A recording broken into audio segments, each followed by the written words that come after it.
20 رکعت تراویح ادا کرنے کے بعد وطر سے پہلے اجتماعی دعا کا کیا حکم ہے؟ یہ اجتماعی دعا صحابہ یا سلف سے کہیں بھی ثابت نہیں ہے، نہ فرض کے بعد اجتماعی دعا ثابت ہے، نہ تراویح کے بعد، نہ وطر کے بعد.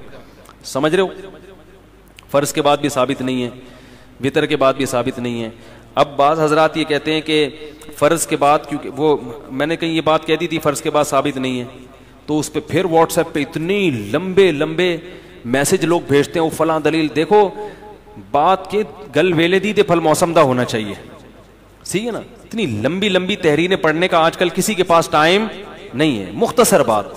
اب لوگ کہتے ہیں نفس دعا تو ثابت ہے فرض کے بعد، اور فی نفسی ہی اجتماعی طور پہ دعا کی بھی ایک فضیلت ہے، اور فی نفسی ہاتھ اٹھانا بھی، تو تینوں کو ملا کے چیز بنا دی.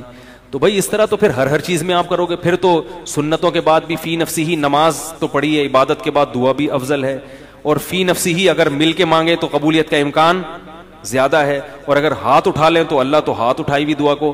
تو پھر تو ہر چیز میں آپ کیا کریں گے؟ اپنی طرف سے چیزوں کو ایڈ کرتے چلے جائیں گے نا. تو فرض کے بعد اگر کبھی دعا مانگ لی جائے لوگوں کو تعلیم دینے کے لیے ٹھیک ہے. باقی فرض کے بعد اگر دعا مانگنی ہے تو وہ حدیث میں جہاں دعا آئی ہے تو وہ دعا کے الفاظ بھی آئے ہیں، وہ ہے آیت الکرسی ہے، اللہم انت السلام ہے، وہ مقررہ وظائف ہیں جن کو دعا سے تعبیر کیا گیا ہے.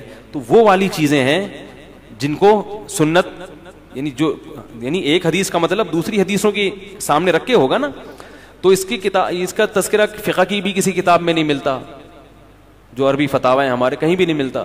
تو پھر بھی اگر کوئی اس سے اختلاف کرتا ہے تو عالم علماء کو اختلاف کا حق ہے پورا. اس کا مطلب یہ نہیں کہ جو مانگتے ہیں میں ان کو بدعتی کہہ رہا ہوں یا ان کو میں غلط کہہ رہا ہوں. بھائی ان کی ایک رائے ہے، ہماری ایک رائے ہے.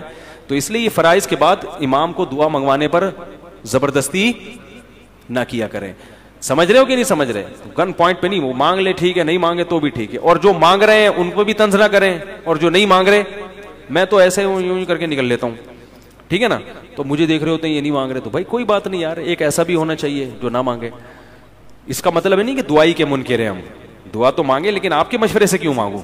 جب میرا دبیز آئے گا میں مانگوں گا، کیا خیال ہے؟ تو یہ ساری چیزیں ابھی دلائل کا موقع نہیں ہے. تو میں اس لیے کہہ رہا ہوں بھائی اگر کوئی اس سے اختلاف کرتا ہے تو 100 دفعہ کرے، طنز نہ کرے. مجھ پہ لوگ طنز شروع کر دیتے ہیں، کوئی بھی مسئلہ میں یہاں بیان کرتا ہوں اگر کسی کی رائے کا اختلاف ہوگا، کوئی دیوبندی اس سے نکالنا شروع کر دے گا، کوئی کسی میں ڈالنا شروع کر دے گا کہ تو بھائی ہم مسلمان ہیں. کیا ہے؟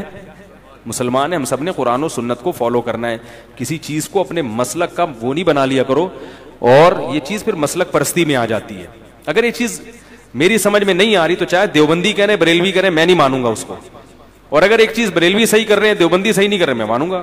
ایک صاحب کہنے لگے یہ مسئلہ آپ بیان کرتے ہیں اہل حدیث بھی تو یہی کہتے ہیں. میں نے کہا اگر اہل حدیث صحیح بات کہہ دیں تو آپ صرف اس چکر میں نہ مانو ان کی صحیح بات کہ وہ اہل حدیث نے کیوں کہی ہے. صحیح بات کہہ رہے تو مان لو بھائی اس کو.